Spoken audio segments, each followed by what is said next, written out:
So hello नमस्कार, good noon, स्वागत, welcome. I hope am I audible to you all of you. और आज का ये सेशन जो है वो आपके कोर्ट फीस के बारे में है और डेफिनेटली इस सेशन को आपको एकदम वन सिटिंग में अटेंड है जो करना है। मैं आपको बताना चाहता हूँ कि हमारे देश के अंदर वैसे तो रेवेन्यू जनरेट करने का काम, राजस्व अर्न करने का काम जो है ना वो कोर्ट्स वगैरह का नहीं होता है। वो काम किसका है? उसके लिए हमारे देश में सेपरेट रेवेन्यू डिपार्टमेंट है, चाहे वो इनकम टैक्स हो, एक्साइज हो, वगैरह हो। लेकिन कहते हैं ना कि अगर कोई भी वैल्यूएबल सर्विस अगर फ्री में मिलने लग जाए तो हर कोई उसको एक्सेस करने का प्रयास करने लग जाता है। और उसके चक्कर में क्या होता है? और उसके चक्कर में फिर कहीं न कहीं जो है एक मल्टीप्लिसिटी हर चीज की अपने आप में क्रिएट होने लग जाती है। जैसे न्यूज़पेपर है। आपको पता है न्यूज़पेपर जो है उसकी कॉस्टिंग अगर निकाली जाए तो जितने ऐड, जितने विज्ञापन न्यूज़पेपर वालों को मिलते हैं, उनसे वो अपना अखबार बकायदा फ्री भी कर सकते हैं। लेकिन क्या वो ऐसा करते हैं? नहीं करते। क्यों नहीं करते? क्योंकि अगर ऐसा कर दिया तो फिर अखबार की कोई वैल्यू नहीं बचेगी। इसलिए उनको एक प्राइस रखना पड़ता है और स्वाभाविक सी चीज़ है, वो प्राइस उनके लिए एक अर्निंग का काम भी करता है। अब ये बातें मैं आपको क्यों बता रहा हूँ? इसको हम कनेक्ट करते हैं कोर्ट के साथ में। कोर्ट ऑफ जस्टिस यानी कि न्यायालय। देखो, आज हम जो कुछ भी बात करेंगे ना वो सिर्फ और सिर्फ जुडिशियल कोर्ट्स के बारे में बात करेंगे। हम लोग रेवेन्यू कोर्ट्स के बारे में कुछ भी बात नहीं करते। हमारे देश में दो तरीके के कोर्ट चलते हैं। रेवेन्यू कोर्ट्स जहां पे आपके जिला कलेक्टर या सब डिविजनल ऑफिसर, तहसीलदार, उनके द्वारा मैटर्स को प्रिजाइड किया जाता है। वहीं दूसरी तरफ होते हैं आपके जुडिशियल कोर्ट जहां पे सिविल जज जूनियर डिवीजन, सिविल जज सीनियर डिवीजन, या फिर सिविल जज जो आपके अलग अलग, जिनको सीनियर सिविल जज भी कहा जाता है, वो डिस्ट्रिक्ट जज वगैरह, इंक्लूडिंग कुछ केसेस में हाई कोर्ट एक्सेट्रा। तो वो सब सारे जो कोर्ट्स होते हैं वो डील करते हैं। अब क्या है कि राज्य की विधानसभा को ये पावर दी गई है कि वो अपने राज्य के अंदर जो कोर्ट फीस का मामला है वो डील कर सकती है। तो इसीलिए हर राज्य ने क्या कर रखा है, अपने अपने अलग अलग कोर्ट फी कानून है जो बना रखे हैं। कई जगह पे कोर्ट फीस एक्ट 1870 1870 जो है वो वर्कआउट करता है। जैसे एग्जाम्पल के लिए छत्तीसगढ़ राज्य। तो कई जगह पे जो है, मान लीजिए गुजरात की अगर मैं बात करूं तो गुजरात और महाराष्ट्र का एक अपने आप में पहले कॉम्बिनेशन रहा हो, आप सब लोग जानते हैं। तो बॉम्बे के कई सारे ऐसे लॉज बने हुए हैं जो पहले गुजरात पे लागू होते थे, और कुछ लॉ तो बाकायदा अभी भी लागू है जो होता है। ओके। अब आप लोग जरा इस बात को थोड़ा डिटेल में समझने की कोशिश आप कीजिएगा। ओके। और उसके अकॉर्डिंगली हम लोग क्या है, कई सारी बातचीत और भी करेंगे। और मैं आपको एक बात कहना चाहता हूँ, जिंदगी के पड़ाव में हर चीजें ऊपर नीचे होती है ना। ऐसे टाइम के अंदर हमारे पास दो चॉइस होती है, या तो गिव अप करना और या फिर लड़ना। दूसरी वाली चॉइस हमेशा अपने आप में शौर्य का, वीरता का प्रमाण है जो होता है। और गिव अप करना वो तो सबसे आसान विकल्प है, कोई भी कर सकता है। तो आपके सिलेबस में अगर कोर्ट फी कानून है, और या फिर मान लीजिए आप एक सामान्य वे के अंदर प्रैक्टिस करना चाहते हैं एडवोकेसी के पॉइंट ऑफ व्यू से भी, तो भी मैं आपको कहना चाहता हूं कि ये आज का सेशन आपके लिए बहुत यूजफुल है चूंकि आज के सेशन के अंदर मैं टू द पॉइंट चलूंगा, कंटेंट के बारे में आज का सेशन ज्यादा होगा। ओके। तो आपको उस पर क्या करना है, फोकस है जो करना है। चलिए बिना देरी के यहाँ पे क्या करते हैं, शुरू है जो करता है। देखो जी, आपके सामने स्क्रीन पर मैं यहाँ पर एक कानून लेकर आया हूं जिस कानून का नाम है गुजरात कोर्ट फी एक्ट 2004। इस कानून को स्टार्ट करने से पहले मैं आपको बताना चाहता हूं कि कहीं न कहीं हमारे पास में इसका जो अलग अलग सेक्शंस का बाइफर्केशन है, आप देख पा रहे हो स्क्रीन के अंदर। तो इसके अंदर chapter number 1, chapter number 2, fees को कंप्यूटेट कैसे करना है, कैलकुलेट है जो कैसे करना है। इसके अलावा अगर बात करें यहाँ पे, तो इसका चैप्टर नंबर 3 प्रोबेट्स हो गया, लेटर ऑफ एडमिनिस्ट्रेशन हो गया, सर्टिफिकेट ऑफ एडमिनिस्ट्रेशन हो गया। इनके केस में कोर्ट फी का सिनेरियो किस तरीके से चलता है। चैप्टर नंबर 4 आपके प्रोसेस फी के बारे में बात करेगा। Chapter number 5 levy, mode of levy fee, fees किस तरीके से रिकवर करनी है, लेवी करनी है, उसके बारे में बात करता है। और चैप्टर नंबर 6 आपके मिसक्लेनियस यानी कि रिमेनिंग मैटर्स के बारे में सेक्शन 43 से लेकर 51 तक डील करता है। देखो, हमारे पास दो चॉइस है, या तो हम शुरुआत से स्टार्ट करें, सेक्शन नंबर 1 2 3 4 इस तरीके से चलें, या फिर कुछ अलग करता है। तो भैया हम भी करेंगे कुछ अलग।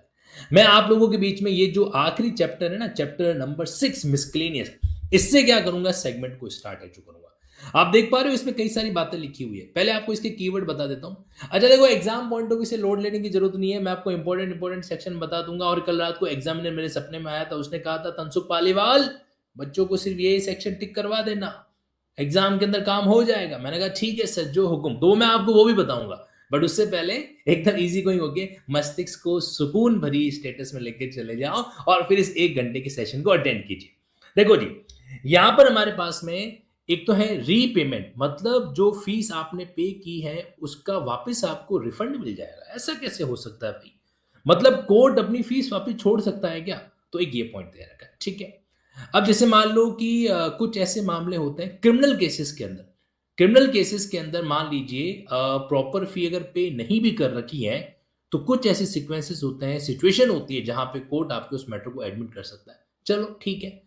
स्टाम्प सेल करना ये भी एक अलग बात है। पावर रेमिट करना ये भी एक अलग बात है। हाई कोर्ट के कुछ ऑफिसर्स की फीस पे ये कानून लागू नहीं होगा, ये भी एक अलग बात है। मेन तो हमें ये 3 सेक्शन देखने हैं, 1, 2, ये दोनों तो इंपॉर्टेंट है ही, और साथ ही साथ ये भी इंपॉर्टेंट है। तो मैं आपको जो है ना पहले सीधा सेक्शन 48 और 49 पे लेके चल रहा हूं। पहले जरा ये देखिए कि कौन सा कानून जो है वो क्या होता है यहां पर एप्लीकेबल है, जो होता है that we need to understand. See, देखो आपका ये कानून आपको दिखने में 50 पेज का दिख रहा होगा, लेकिन इसमें बाकी तो सारा क्या है, स्केड्यूल वगैरह का योगदान है। हमें स्केड्यूल वगैरह थोड़े ना पढ़ना है ना। हम बाद में पढ़ेंगे इनको, मतलब इनका फीस का क्राइटेरिया कभी भी पहले है ना, ये फीस जो आपको पीछे स्केड्यूल में दे रखी है इसको लर्न करने का प्रयास मत करो। बेसिकली जो हमारा मेन बेरेक्ट है वो तो सिर्फ 27 पेज का है। 27 पेज के अंदर भी इंडेक्स को निकाल दो तो सिर्फ 25 पेजेस हैं। आप सुन रहे हो? सिर्फ 25 पेज हैं हमारे पास, और 25 पेज में से कम जैसे मान लो अगर मैं गुजरात जुडिशरी की बात करूं तो वहां पे 2 नंबर जो है इसके आ सकते हैं। तो अगले 1 घंटे में आपके उन 2-3 सवालों को हम बढ़िया तरीके से क्या करेंगे, डन एचो करेंगे।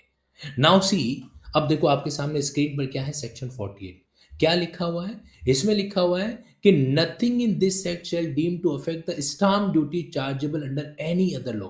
अगर किसी भी अन्य कानून में स्टाम्प ड्यूटी अगर चार्ज की जाती ना तो उसको ये प्रभावित नहीं करेगा, क्योंकि कोर्ट फी जो कानून है वो जुडिशियल स्टाम्प के अकॉर्डिंग डील किया जाता है। देखो 2 तरीके के स्टाम्प होता है, जुडिशियल स्टाम्प और non judicial stamp. Judicial stamp को अपन यूज करते हैं किसके लिए? कोर्ट फी का पेमेंट वगैरह करने के लिए, ठीक है। तो किसी अन्य कानून में अगर स्टाम्प ड्यूटी पे होती है तो इसका इस पर कोई प्रभाव नहीं पड़ेगा। यानी कि बेसिकली व्हाट हैपन कि एक होता है हमारा स्टाम्प एक्ट और एक होता है कोर्ट फी एक्ट। आप भी कह सकते हो कि ये दोनों एक ही धारा के 2 अलग अलग पहलू है। एक जो है वो रेवेन्यू मैटर्स वगैरह, रजिस्ट्रेशन डिपार्टमेंट वगैरह वहां पे डील किया जाता है, और वहीं पे दूसरा जो है वो कोर्ट के अंदर डील किया जाता है। तो कोर्ट फी एक्ट और स्टाम्प एक्ट इनका आपस में संबंध है, लेकिन किसी अन्य कानून में कोई भी स्टाम्प ड्यूटी चार्ज की जाती है तो उसको ये कानून इफेक्ट नहीं करेगा, पहला पॉइंट। दूसरा, ये जो कानून है इसके आने से पहले 2004 के अंदर ये कानून आया था। उससे पहले गुजरात में चल रहा था ये वाला law, Bombay court fee act 1959। ये आज भी चल रहा है। महाराष्ट्र में अगर आप जाएंगे तो वहां पर ये आज भी सर्वाइव है, लेकिन अब ये कानून गुजरात में लागू है जो नहीं होता है। अब ये लॉ जो है वो क्या नहीं होता है, गुजरात में एप्लीकेबल है जो नहीं होता है। तो एक तो आपको इसका ध्यान रखना है कि कौन सा कानून रिपील हुआ था, तो Bombay court fee act 1959 hereby repealed, और स्टाम्प ड्यूटी जो अन्य कानून के अंदर लागू होती है वो उसके ऊपर ये बात एप्लीकेबल है जो नहीं होगा। ओके, लेकिन इस कानून के पहले की कोई वर्जन हो, 2004 में हमारा गुजरात कोर्ट फी एक्ट आया है, उससे पहले अगर बॉम्बे कोर्ट फी एक्ट के कोई प्रोविजन कहीं पे लागू हो रखे हो तो वहां पे वो प्रोविजन कंटिन्यू चलेंगे, उसको तो अपन रोक नहीं सकते। ओके, अब एक मजेदार बात बताता हूं मैं आपको। यहां पर ये वाला पॉइंट आप भूल जाइए, ये कोई रिलेवेंट नहीं है। ये कह रहा है कि हाई कोर्ट के ऑफिसर को कोई एडिशनल फी लगती है तो वहां पे आपका ये जो चैप्टर है 2nd और 4th वो लागू नहीं होगा, ठीक है, कोई खास बात नहीं। यहाँ पे राज्य सरकार के पास ये पावर है कि वो कुछ मामलों के अंदर क्या कर सकती है, कोर्ट फी को कम है जो कर सकती है। कौन सी कोर्ट फी? जो भी कोर्ट फी आपको फर्स्ट और सेकंड स्केड्यूल के अंदर दे रखी है, तो रेमिट करने का, रिड्यूस करने का उनके पास पावर है। तो यहां पे सिर्फ एक ही सवाल बनता है कि वो may reduce the court fee, वो may remit the court fee, the answer will be state government, ठीक है। अच्छा, ये तो बेसिक सेगमेंट। अब आप यहां पर आओ, सरकार जो है वो वापस कोर्ट फी, मतलब सरकार इन द सेंस कि ऐसा कब हो सकता है कि आपने कोर्ट फी पे कर दी और एक दिन आपके पास में खुशखबरी आए, तुम्हारी कोर्ट फी तुमको वापस लौटाई जाती है?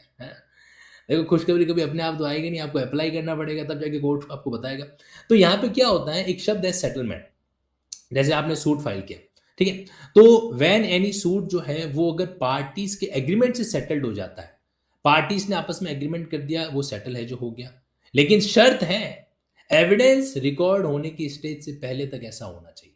अब एविडेंस रिकॉर्ड कर दिया और उसके बाद में पार्टी कह रही कि हम सेटल कर देते हैं, तो कोर्ट कहेगा कि हमको उल्लू समझ के रखा है का है, मतलब हमने तुम्हारे लिए इतनी सारी मेहनत की, हमने जो है आपके लिए कोर्ट सजाया, एविडेंस रिकॉर्ड कराए, हमारा समय हमने आपको दिया, और तुमने तो लैंड में जाके सेटल्ड कर रहे हो, तो कोर्ट भी वापस नहीं मिलेगी। एविडेंस रिकॉर्डिंग से पहले अगर पार्टीज आपस में एग्रीमेंट करके मैटर को सेटल्ड कर देती हैं, तो वहां पे क्या हो सकता है, आपको कोर्ट फी जो है, जो भी आपने पे कर रखी है, वो वापस लौटाई जा सकती है। और अगर मामला अपील का है या क्रॉस ऑब्जेक्शन का है, तो उस केस में इफेक्टिव हियरिंग होने से पहले तक अगर पार्टीज एग्रीमेंट के माध्यम से मामला डन कर देती हैं, तो उस सिचुएशन में क्या होगा, क्या पूरी की पूरी फीस रिफंड होगी? ना, पूरी तो पूरी कैसे करेंगे बेचारा, मतलब जज जो है वो क्या कमाएगा क्या खाएगा, उसका भी तो पापी पेट है।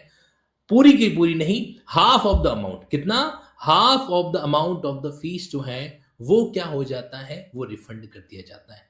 Shall be repaid to him by the court. तो यहां पे दो बातें हैं, दो क्या इनफैक्ट तीन बातें हैं। पहली बात आपको ध्यान रखनी है कि कोर्ट में फीस जो आपने पे की है वो वापस रीपे कब हो सकती है? नंबर वन सिचुएशन, जहां पे पार्टीज ने आपस में सेटलमेंट कर दिया हो बाय एग्रीमेंट, वो भी एविडेंस रिकॉर्डिंग से पहले, और अगर अपील या क्रॉस ऑब्जेक्शन है तो इफेक्टिव हियरिंग जो है वो होने से पहले। कितना रिफंड होगा? हाफ है जो रिफंड है जो हो जाएगा। कितना? आधा पैसा। 1 लाख जमा कराया है तो 50,000 तुमको मिल जाएगा। बस इतना ही पॉइंट आपको क्या करना है, दिमाग में है जो रखना है। लेकिन इसमें एक प्रोविजो भी है, no such fee shall be repaid if the amount of fee paid does not exceed 100 rupees और the claim for repayment is not made within 1 year from the date on which the suit etcetera one settled.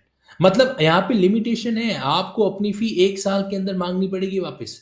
और दूसरा, 100 रुपए आपने जमा कराए हैं, 100 रुपए तुम वापस मांग रहे हो, तो कोर्ट कह रहा है गजब बेइज्जती है, 50 रुपए तुमको वापस चाहिए, तो वो नहीं होगा। 1 साल में आपको वापस क्या करना पड़ेगा, मांगना पड़ेगा। सेटलमेंट हो गया उसके 1 साल के अंदर। तो ये क्या है, लिमिटेशन है, ये अपने आप में क्या हो गया, लिमिटेशन है जो हो गया। तो देखो भाई, मैंने आपको मिसक्लेनियस वाले पार्ट में से कुछ चीजें बताई, एक पार्ट आपको और बताता हूं। कई बार क्या होता है, कुछ ऐसे क्रिमिनल केसेस होते हैं, ठीक है, जहां पर आपको क्या करना होता है, कोई डॉक्यूमेंट जो है सबमिट वगैरह करना है, एग्जिबिट है जो करना है, और जिसके ऊपर क्या रखती है कि रेस्पेक्टिवली कोई प्रोसेस फी है जो चार्ज होती है। तो क्या लिखा हुआ है, whenever the filing or exhibition in criminal court of a document in respect of which proper fee has not been paid in the opinion of the presiding judge, it is necessary to prevent a failure of justice, nothing contained in section 4, ध्यान रखना section number 4 shall deem to prohibit such filing of exhibition। मतलब आपको एक word याद रखना है, failure of justice. Criminal matter में अगर कोई डॉक्यूमेंट आप एग्जिबिट के रूप में रखना चाहते हो, उसकी कोई प्रोसेस भी निर्धारित की गई है और आपने जमा नहीं कर पाई है या प्रॉपरली पे नहीं कर रखा है, कोर्ट को लगता है कि यार अगर हमने इसको रोक दिया, इस डॉक्यूमेंट को एग्जिबिट नहीं होने दिया, तो जस्टिस का फेलियर हो जाएगा। तो वहां पे जज के पास ये पावर है कि भले ही फी पे नहीं कर रखी हो, वो उस डॉक्यूमेंट को अलाउ कर सकता है, क्योंकि क्रिमिनल मामला है भाई। क्रिमिनल मामले के अंदर अपराधी छूट जाएगा, बेगुनाह जो है उसको न्याय नहीं मिल पाएगा, जस्टिस डिलीवर्ड नहीं हो पाएगा। दैट्स वाई, ठीक है। अब देखो आप इस पॉइंट को, बस इतना ही पॉइंट आपको समझना है, यहां पर आपको बाकी कुछ चीजों में दिमाग है जो नहीं लगाना है। बाकी राज्य सरकार की जो रूल बनाने की पावर है, ये एग्जाम पर्सपेक्टिव से इतना कुछ खास वर्ती नहीं है, इसलिए दिमाग नहीं लगा। तो आप नोट कीजिए, सेक्शन 43 इंपॉर्टेंट है आपके चैप्टर नंबर 6 में, सेक्शन 43 इंपॉर्टेंट वन।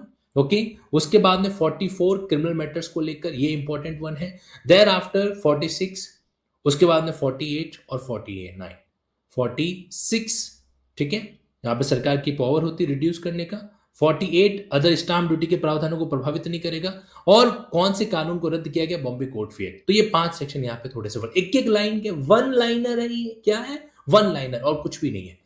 अब आप चलो बाकी के सेगमेंट के ऊपर, इसमें से आपको मिसक्लेम और कुछ भी नहीं पढ़ना है। अब आप ये मान के चलो कि आपके सिर्फ रिमेनिंग 42 सेक्शंस ही है, ठीक है। मिसक्लेनियस समझ में आया? Say yes in the comment box. Miscellaneous की 5 बातें आपको समझ में आ गई ना? इन पांचों में से एक सवाल है जो आ जाएगा, क्या ये पांचों बातें आपको समझ में आ गई? बोलो, यहां तक मामला क्लियर है कि नहीं है? तुम यस नहीं बोलोगे तो हमको पता नहीं चलेगा। चलिए आगे मूव ऑन है जो करता है, आपकी खामोशी जो है वो मुझे यस बता रही है, ठीक है। अब मैं आपको, यानी कि अब हमारे पास में सिर्फ 42 सेक्शंस है। कितने हैं? 42 सेक्शंस। अब हम जो भी करेंगे उस रिमेनिंग 42 सेक्शंस में से करेंगे। चलो, बट सबसे पहले इस पूरे कानून का खतरनाक सेक्शन हम पढ़ लेते हैं, और वो है इसके शुरुआत वाला पार्ट। और आइए जरा इस पे देखो जी, सारा खेल जो है ना वो यहां पे इस पार्ट पे हो रहा है। क्या लिखा हुआ है? Fees on document filed etcetera in court और इन पब्लिक। ये जो आपके सामने ना, इनमें आपको कहीं की कुछ बातें देखने को मिलेगी। इनमें आपको एक ऐसा प्रोविजन देखने को मिलेगा कि अगर आपने उस डॉक्यूमेंट के ऊपर कोर्ट फी जमा नहीं कराई तो कोर्ट उस डॉक्यूमेंट को एक्सेप्ट है जो नहीं करेगा। समझने का प्रयास कीजिएगा। यहां पे देखो, पहला वाला पार्ट तो बेसिकली एप्लीकेबिलिटी के बारे में बात करता है। कुछ इंपॉर्टेंट डेफिनेशन होगी जिनको अपन देख लेंगे।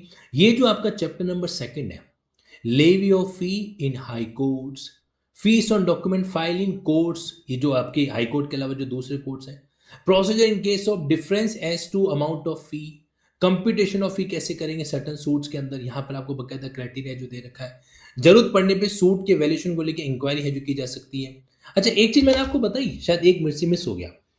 अगर इस कानून में ना, ये जो आपका गुजरात कोर्ट फी एक्ट आ रखा है, इसमें एक मजेदार बात और है। वो ये है कि जहां पे जरूरत पड़े, जो आपका सूट वैल्यूएशन एक्ट है उसमें चेंजेस किए। ये जो सेक्शन 50 है ना, ये क्या कह रहा है कि भाई कोर्ट फी एक्ट 1870 के अकॉर्डिंग जो सेक्शन 9 है, वहां पे जो सूट वैल्यूएशन एक्ट है उसमें क्या किया जा सकता है, वहां पे लिखा हुआ है 1870, तो वहां पे अब क्या लिखा जाएगा, गुजरात कोर्ट फी एक्ट 2004। पहले ये लिखा हुआ था, तो हो सकता है इसको अपन चेंजेस करके क्या करें, वहां पे इसको मेंशन है जो करा है।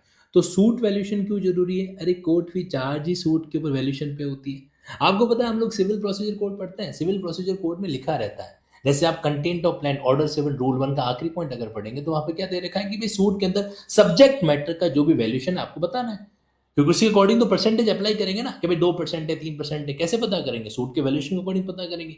तो ये जो कोर्ट फी एक्ट है, ये आपके सूट वैल्यूएशन एक्ट के साथ में एक सीधा संबंध है जो रखता है, क्या कहता है, डायरेक्ट कनेक्टिविटी है जो वहां पे रखता है। ओके, नाउ सी, अब आगे मूव ऑन करते हैं यहां पर अपन। तो इसमें मेन सेगमेंट जो है हमारा, उस पर मैं आ रहा हूं कि हमें किन किन चीजों पे, अब हमें चैप्टर नंबर 2 के अंदर जो इंपॉर्टेंट एस्पेक्ट है उसको देखना है। अभी सेकंड चैप्टर आपके सेक्शन नंबर 3 से स्टार्ट होके कहां तक जा रहा है, सेक्शन नंबर 20 तक। आप समझ सकते हैं कि अपने आप में लेंथी सेक्शन है, 3 से लेकर आपके कहां तक, 20 तक। अगर मैं आपको सच सच बताऊं और आपके साथ झूठ ना बोलूं, तो सारा खेल इसी का है, सारा खेल इसी का है। आप अगर आपको लगे कि आपके पास टाइम लिमिट कम है, आपने कोर्ट फी एक्ट गुजरात वाला बिल्कुल भी नहीं पढ़ा है, अब लास्ट मोमेंट में क्या पढ़ के जाएं, सेक्शन 3 से 20, बेड़ा पार हो जाएगा। मतलब शुरुआत के 20 सेक्शन 50% डायरेक्टली डिस्काउंट, हमें उसको अच्छे से ऑब्जर्व करना है, और वो हम करने जा रहे हैं। पहले जरा एक बार इंडेक्स देख लेते हैं। इंडेक्स में क्या क्या दे रखा है, हाई कोर्ट के मैटर्स में लेवी ऑफ फी कैसे होगा, अदर कोर्ट के केस में क्या होगा, अगर मान लीजिए डिफरेंस है अमाउंट ऑफ फी को लेकर तो कौन सी कोर्ट फी पे करनी पड़ेगी, कुछ अलग अलग सूट्स दे रखे हैं उनमें कंप्यूटेशन कैसे किया जाता है, ये एक स्पेशल प्रोविजन आपके बीच में होगा जहां पर आपको सूट के नेचर के अकॉर्डिंग फाइंड आउट करना है कि वहां पे कोर्ट फी क्या होगी। तो स्पेशल सूट के बारे में यहाँ पे जिक्र जो कर रखा है। फी और memorandum of appeal against order, तो ये जो आप मेमोरेंडम अपील फाइल करते हो तो उस केस में फीस का क्राइटेरिया क्या होगा, इन सूट के वैल्यूएशन के संबंध में इंक्वायरी है जो हो सकती है, जरूरत पड़ने पे प्रॉपर वैल्यूएशन के रिगार्डिंग इन्वेस्टिगेशन कराया जा सकता है, power of the person making inquiry, जो व्यक्ति इंक्वायरी कर रहा है उसकी क्या पावर्स है, उसके पास क्या क्या जो है शक्तियां हैं, उसके बारे में जिक्र किया हुआ सेक्शन 10 के अंदर। फिर इंक्वायरी की कॉस्ट कौन बियर करेगा, है ना, और अगर एक्स्ट्रा पेमेंट है तो उसको वापस रिफंड करना, मतलब appointment of inspecting officer, inspecting officer को अपॉइंट है जो करना, या फिर taxing of the court fee and their recovery. जैसे मान लीजिए आपका ये मीन प्रॉफिट वाला सूट है, मीन प्रॉफिट का मतलब क्या होता है, अगर किसी व्यक्ति के पास में किसी और की प्रॉपर्टी का रॉन्गफुल पोजीशन है तो उस केस में क्या किया जा सकता है, जितना भी प्रॉफिट वो अर्न कर रहा है, जितना भी इनकम वो उस प्रॉपर्टी से अर्न कर रहा है, वो उसको एक तरीके से मीन प्रॉफिट यानी कि अंतःकालीन लाभ कहलाता है। ठीक है, अगर मान लीजिए वैल्यूएशन के संबंध में कोई ऑब्जेक्शन है, डिसीजन है, तो कौन फाइनल करेगा, रिफंड ऑफ फी कब की जा सकती है, refund of in application of review of judgment वगैरह। ये अब देखो, ये 3 क्या है, 15, 16, 17, ये आपके फीस के रिफंड के संबंध में कुछ प्रोविजन है, फीस के रिफंड के संबंध में कुछ प्रोविजन है। तो इनको, इनमें वन लाइनर पॉइंट है, एक एक लाइन का, वो हम समझेंगे।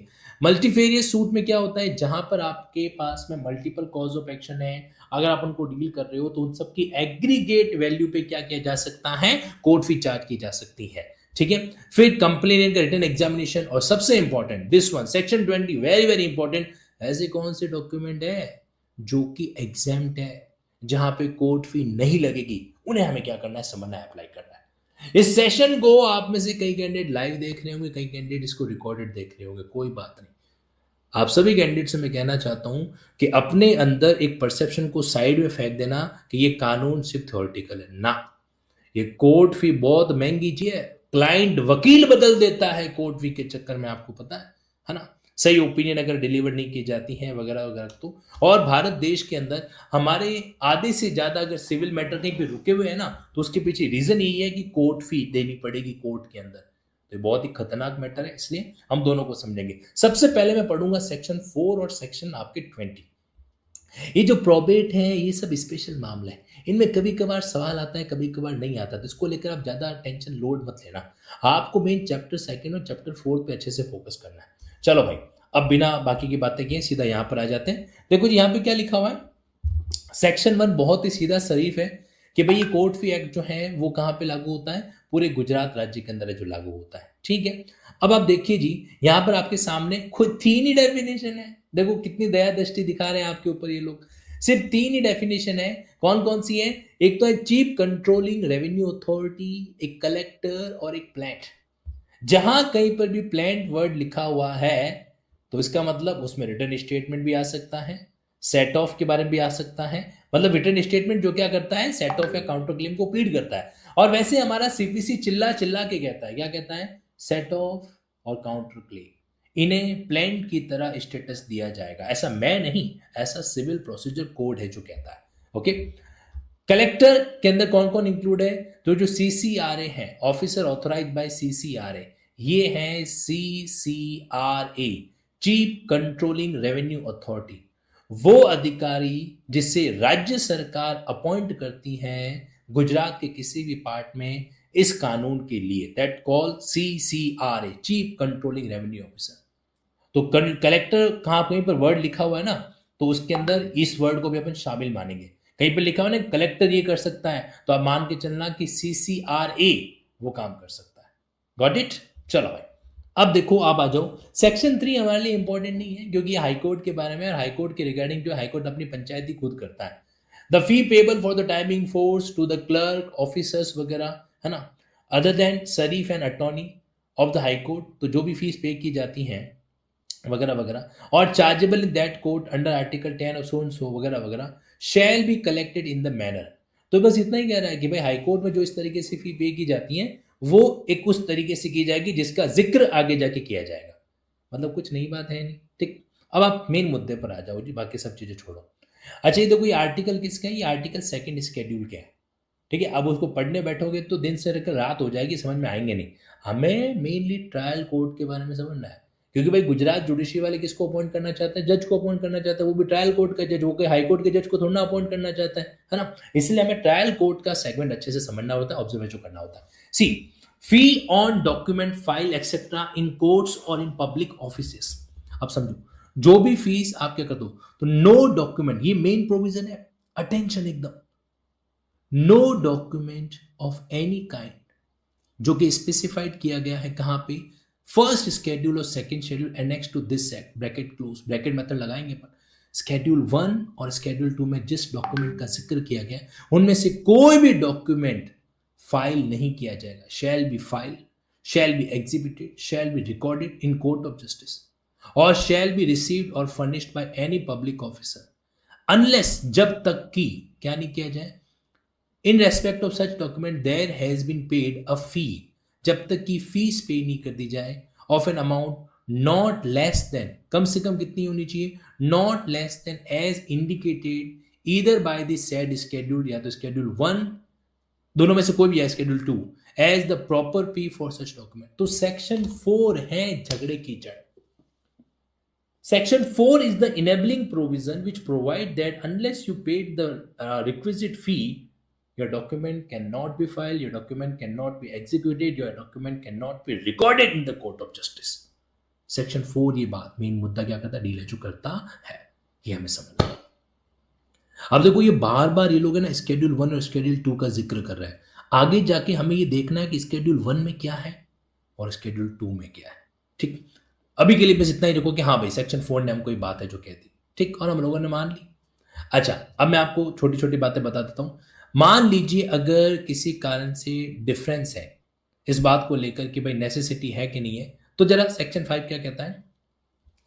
When any difference arise between the officer whose duty is to see that any fee is paid and any suitor or attorney, कई बार ऐसा होता है कोर्ट का वो ऑफिसर कहता है कि साहब इसमें आपने कोर्ट फी पे नहीं की, अब वो अटॉर्नी कहता है कि साहब इसमें तो कोर्ट फी लगती नहीं है, तो उस केस में क्या होगा? As to necessity of paying a fee और amount there the question shall when the difference arise in the high court, तो रेफर किया जाएगा टैक्सिंग ऑफिसर को। यहाँ पे टैक्सिंग ऑफिसर का मतलब जो डिसाइड करेगा वो डिसीजन फाइनल होगा subject to revision on an application made within 60 days, और आप उसके खिलाफ क्या कर सकते हो? रिवीजन फाइल कर सकते हो अगर हाई कोर्ट में मामला आ रहा है तो। ठीक है, बाय द शूटर और अटॉर्नी और एक्सेट्रा वगैरह इन this behalf by the state government. अब देखो यहाँ पे क्या हो रहा है, यहाँ पर ही बात कर रहे हैं रिवीजन के पॉइंट ऑफ व्यू से। आप क्या कर सकते हो? टैक्सिंग ऑफिसर का निर्णय फाइनल रहेगा, लेकिन अगले 60 डेज में आप क्या कर सकते हो? उसको चैलेंज भी कर सकते हो रिवीजन के माध्यम से। ठीक है, as may be appointed in this behalf by the state government by the chief justice or by such judge of the high court as the chief justice shall appoint either generally or especially in this behalf। अब देखो यहां पर आपको एक चीज और समझनी है, ये तो है हाई कोर्ट का मामला। हाई कोर्ट में आपको तीन ही बातें ध्यान रखनी है कि इसमें टैक्सिंग ऑफिसर को अपॉइंट किया जाएगा। टैक्सिंग, अच्छा ये पूरा ब्रैकेट डालो आप, तब आपको बात समझ में आएगी। टैक्सिंग ऑफिसर जिसका डिसीजन फाइनल रहेगा, चैलेंज किया जा सकता है सूटर के द्वारा वगैरह वगैरह। ठीक है, टैक्सिंग ऑफिसर अब यहां से as may be appointed, such officer as be appointed in this behalf by the state government वगैरह वगैरह। तो या तो क्या किया जाए, टैक्सिंग ऑफिसर हो वहां पे, और नहीं तो कोई अन्य ऑफिसर जिसको कौन अपॉइंट करेगा, वहां उसको अपॉइंट करेगा या तो राज्य सरकार इन ऑन बिहाफ, राज्य सरकार के बिहाफ पे कौन अपॉइंट करेगा, या तो चीफ जस्टिस करेंगे या अन्य जज जो भी हाईकोर्ट डिसाइड है जो करे, या चीफ जस्टिस है जो उनको एक तरीके से अलाउ करे। ये होता है टैक्सिंग ऑफिसर। सीधी भाषा में अगर बात करूं, हाईकोर्ट के मैटर को लेकर अगर कोई विवाद होता है तो कौन, किसका डिसीजन फाइनल होगा? टैक्सिंग ऑफिसर, ये याद रखना। टैक्सिंग ऑफिसर, उसका निर्णय क्या रहेगा? फाइनल रहेगा, लेकिन हाईकोर्ट के संबंध है। अब वहीं पर आप सबसेक्शन 2 की बात करो, जैसे मान लो अगर डिफरेंस जो है अहमदाबाद के किसी सिटी सिविल कोर्ट का हो, तो जो क्वेश्चन है वो किसको रेफर किया जाएगा? Shall be refer to the registrar of city civil court, जिसका डिसीजन फाइनल है, और उसके खिलाफ भी आप 60 डेज में क्या कर सकते हो? अपील है जो कर सकते हो। ठीक है, ये बात यहां पर लिखी हुई है। May be appointed by the state government by the principal जज वगैरह। प्रिंसिपल जज कौन होता है? वो उस जिले का मेन जो हेड होता है। और किसी अन्य कोर्ट में है तो वहां पे किसका डिसीजन फाइनल होगा? The question shall be refer to the जज प्रिजाइडिंग ओवर सच कोर्ट, जिसका डिसीजन फाइनल है। मतलब कि यहां पर आपके बीच में छोटा सा डायग्राम बनेगा। क्या डायग्राम बनेगा? कि अगर डिस्प्यूट अराइज होता है, dispute as to necessity of court fee, वकील साहब बोल रहे हैं कि भाई इस मैटर में कोर्ट फी बनती नहीं है, और कोर्ट का कोई बाबू अगर कह रहा है कि कोर्ट फी बनती है, तो फिर वो विवाद कहां जाएगा? तो ये डिपेंड करता है वो कोर्ट कौन सा है। अगर वो हाई कोर्ट है तो वो डिस्प्यूट चला जाएगा टैक्सिंग ऑफिसर के पास में, टैक्सिंग ऑफिसर जिसको चीफ जस्टिस अपॉइंट करे। अगर वो डिस्प्यूट अहमदाबाद के सिटी सिविल कोर्ट का है, अहमदाबाद का, तो मैटर किसके पास चला जाएगा? रजिस्ट्रार के पास चला जाएगा, उसका डिसीजन फाइनल रहेगा। और अगर किसी अदर कोर्ट का है तो उसी कोर्ट के जज के पास मैटर जाएगा, और जज है जो डिसाइड करेगा कोर्ट फी लगेगी कि नहीं लगेगी। इन दोनों के केस में स्पेसिफिक प्रोविजन और दे रखे हैं कि रिवीजन भी फाइल किया जा सकता है, और रिवीजन कितने दिनों में? इनके ऑर्डर के खिलाफ रिवीजन आप फाइल कर सकते हो 60 डेज में। अच्छा, ये डिस्प्यूट किस किस के बीच में होगा? हो सकता है कोर्ट के उस ऑफिसर वर्सेस जो वकील साहब है, अटॉर्नी है, उनके बीच में डिस्प्यूट है जो अराइज हो। ये बात क्लियर है? ये बात हमें स्पेसिफिकली सेक्शन नंबर 5 में दे रखी है। यहां पे एग्जाम का सवाल बनता है किसका डिसीजन फाइनल होगा और कहां पे हम उसको चैलेंज कर सकते हैं। ये पॉइंट आपको क्या करना है? दिमाग में सेट जो करके रखना है। ये तीन बातें यहां पर एप्लीकेबल होती है। Okay, moving ahead. अब आप आ जाओ, ये जो फीस है उसका कंप्यूटेशन कैसे किया जाएगा। यहां पे इन्होंने सर्टन सूट्स के एग्जाम्पल दिया। आपको इन्होंने क्या कर रखे हैं? कुछ सूट्स के एग्जाम्पल दिए जिसके जरिए आप ये आइडेंटिफाई कर पाओगे कि किसी भी केस के अंदर, किसी भी सूट में हम उसका वैल्यूएशन कैसे करेंगे। देखो, यहां पे पहले सूट्स के नाम देख लो। Money suit, maintenance for maintenance and annuity वाला कोई भी सूट हो, ये प्रोविजो भी साथ साथ में दे रखा है यहाँ पे, ठीक है। इसके अलावा आगे बढ़े अपन यहाँ पे, तो एक तरीके से इन्होंने कुछ सूट्स का जिक्र और कर रखा है। फॉर अदर मूवेबल प्रॉपर्टी का कोई सूट्स हो, या मान लीजिए recovery of any money due as tax, tax recovery का कोई कंसर्न हो, मैटर हो वगैरह वगैरह। तो इतनी सारी बातें दे रखी है। और कौन कौन से हैं, और आप आगे आ जाइए, for ownership of immovable property, एक मामला ये भी दे रखा है कि किसी इमूवेबल प्रॉपर्टी की ऑनरशिप को लेकर कोई भी सूट हो तो उसका डिसीजन कैसे किया जाएगा। यहाँ पर इन्होंने एक टेबल भी अपन को प्रोवाइड कर रखी है, उसके बारे में भी अपन बातचीत है जो करेंगे।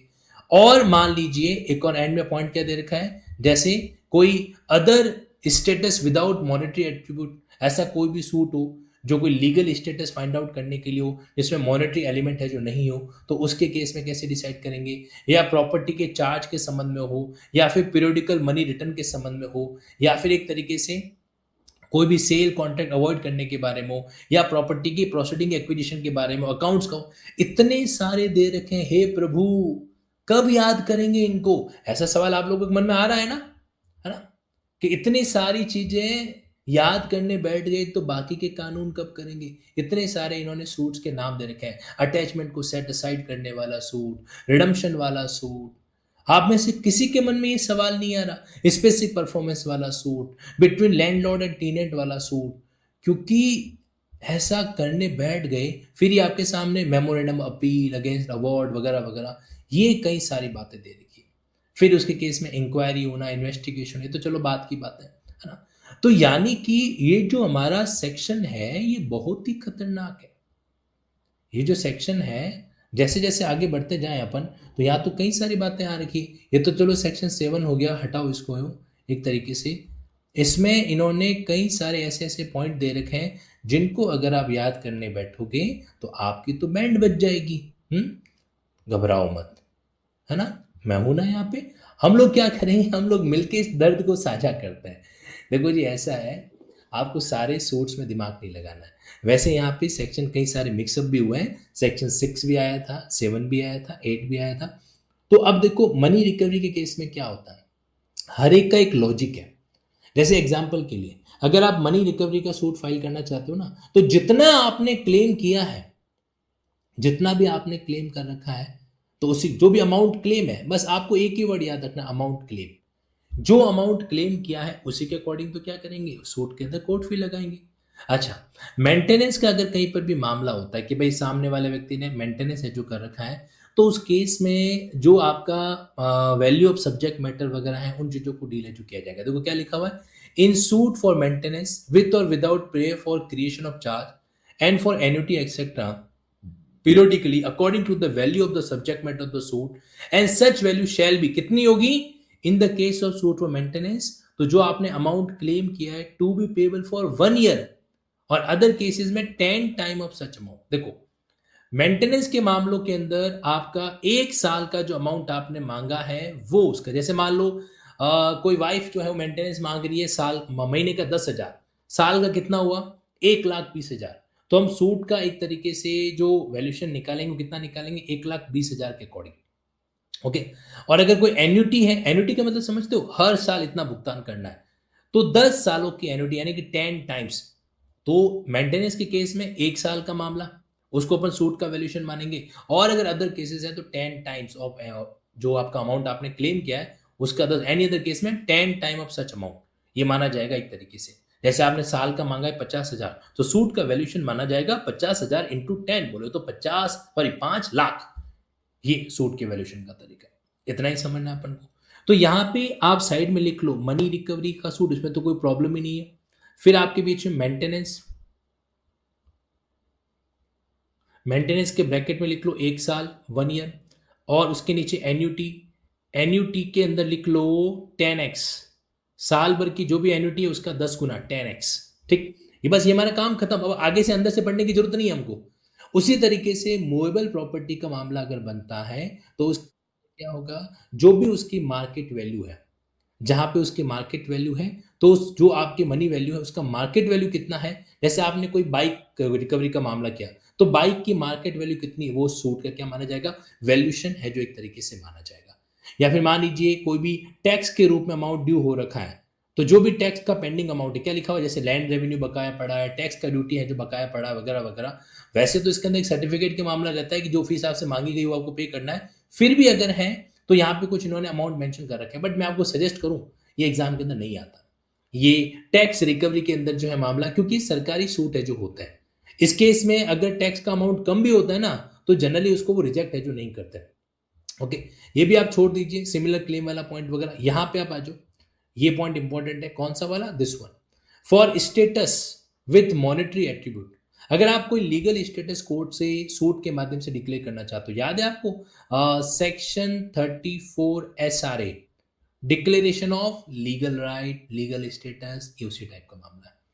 तो वहां पे फीस का मामला कितना होगा, in suit for declaration of so and so allow return 1/4 of ad valorem fee leviable on the amendment.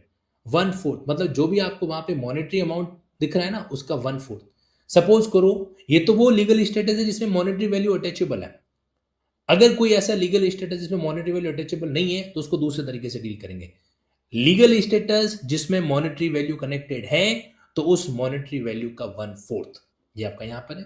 ठीक है, उसके बाद अगर मान लीजिए इमूवेबल प्रॉपर्टी की ऑनरशिप आप क्लेम करते हो, इमूवेबल प्रॉपर्टी है कोई घर वगैरह वगैरह, तो यहां पे क्या लिखा हुआ है, अगर आप इसको ध्यान से पढ़ेंगे तो इन सूट फॉर सो इन सो, जैसे मान लो लीज का मामला या फिर एक तरीके से टेन्योर का मामला है ना, तो ऐसे केस में यहां पर आ जाओ आप, 1/4 of the ad valorem fee level for a suit for possession on the basis of title subject to minimum fee of 40 rupees। यानी कि 1/4 मिनिमम 40 रुपए तो देखो पे करोगे तभी तो कोर्ट अपना काम करेगा, है ना।